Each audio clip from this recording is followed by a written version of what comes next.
ಆದ್ರೂ ಸುಮ್ಮನೆ ಕುಳಿತಿಲ್ಲ ಸಿಎಂ ಸಿದ್ದರಾಮಯ್ಯನವರು.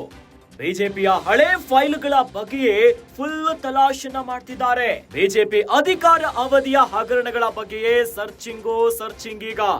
ತಮ್ಮ ವಿಶ್ವಾಸಾರ್ಹ ಅಧಿಕಾರಿಗಳ ಜೊತೆ ನಿರಂತರ ಮೀಟಿಂಗ್ ಅನ್ನ ಮಾಡ್ತಿದ್ದಾರೆ.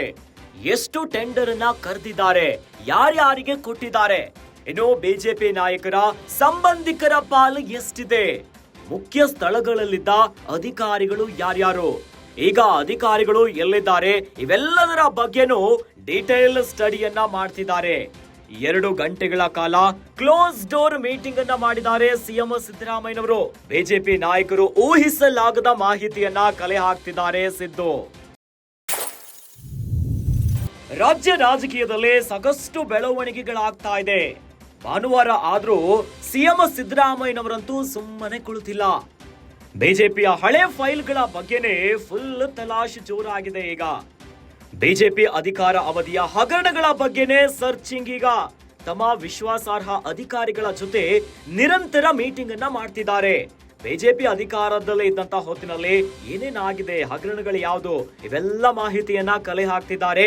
ತಮ್ಮ ವಿಶ್ವಾಸಾರ್ಹ ಅಧಿಕಾರಿಗಳ ಜೊತೆ ಎಷ್ಟು ಟೆಂಡರ್ ಅನ್ನ ಕರೆದಿದ್ದಾರೆ, ಯಾರ್ಯಾರಿಗೆ ಕೊಟ್ಟಿದ್ದಾರೆ, ಇನ್ನು ಬಿಜೆಪಿ ನಾಯಕರ ಸಂಬಂಧಿಕರ ಪಾಲು ಎಷ್ಟಿದೆ, ಇನ್ನು ಆ ಹೊತ್ತಲ್ಲೇ ಮುಖ್ಯ ಸ್ಥಳಗಳಲ್ಲಿದ್ದಂತ ಅಧಿಕಾರಿಗಳು ಯಾರು, ಇವೆಲ್ಲವನ್ನ ಕಂಪ್ಲೀಟ್ ಡೀಟೇಲ್ಸ್ ಎಲ್ಲ ಸ್ಟಡಿ ಮಾಡ್ತಿದ್ದಾರೆ.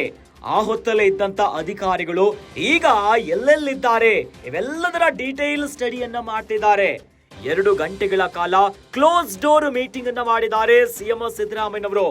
ಬಿಜೆಪಿ ನಾಯಕರು ಊಹಿಸಲಾಗದಂತಹ ಮಾಹಿತಿಯನ್ನ ಕಲೆ ಹಾಕ್ತಿದ್ದಾರೆ. ಈಗಾಗಲೇ ಸಿಎಂ ಸಿದ್ದರಾಮಯ್ಯನವರಿಗೂ ಇನ್ನು ಕಾಂಗ್ರೆಸ್ಗೂ ಸಾಕಷ್ಟು ಮುಜುಗರವನ್ನ ತಂದುಕೊಟ್ಟಿದ್ರು ರಾಷ್ಟ್ರ ಮಟ್ಟದಲ್ಲಿ. ವಾಲ್ಮೀಕಿ ಅಭಿವೃದ್ಧಿ ಹಗರಣ, ಮೂಡಾ ಕೇಸ್ ಸೇರಿ ಹಲವು ವಿಚಾರಗಳನ್ನ ಆರೋಪವನ್ನ ಬಿಜೆಪಿ ಮತ್ತು ದೋಸ್ತಿ ಪಡೆಯಾಗಿರುವಂತಹ ದಳ ಒಂದು ರೀತಿಯಾಗಿ ದೊಡ್ಡ ಮಟ್ಟದ ಬ್ರಹ್ಮಾಸ್ತ್ರವನ್ನೇ ಸಿದ್ಧ ಮಾಡಿಕೊಂಡಿತ್ತು. ಆದ್ರೆ ಈಗ ಸಿಎಂ ಸಿದ್ದರಾಮಯ್ಯನವರು ತಮ್ಮ ವಿಶ್ವಾಸಾರ್ಹ ಅಧಿಕಾರಿಗಳ ಜೊತೆ ಬಿಜೆಪಿ ಅವಧಿಯಲ್ಲಿ, ಬಿಜೆಪಿ ಅಧಿಕಾರದಲ್ಲೇ ಇದ್ದಂತಹ ಹೊತ್ತಿನಲ್ಲಿ ಆಗಿರುವಂತಹ ಹಗರಣಗಳು, ಏನು ಟೆಂಡರ್, ಎಲ್ಲವನ್ನ ಕೂಡ ಡೀಟೇಲ್ ಆಗಿ ಸ್ಟಡಿಯನ್ನ ಮಾಡ್ತಿದ್ದಾರೆ. ಈ ಮೂಲಕ ಬಿಜೆಪಿ ನಾಯಕರು ಊಹಿಸಲಾಗದಂತಹ ಮಾಹಿತಿಯನ್ನ ಕಲೆ ಹಾಕ್ತಿದ್ದಾರೆ ಸಿಎಂ ಸಿದ್ದು.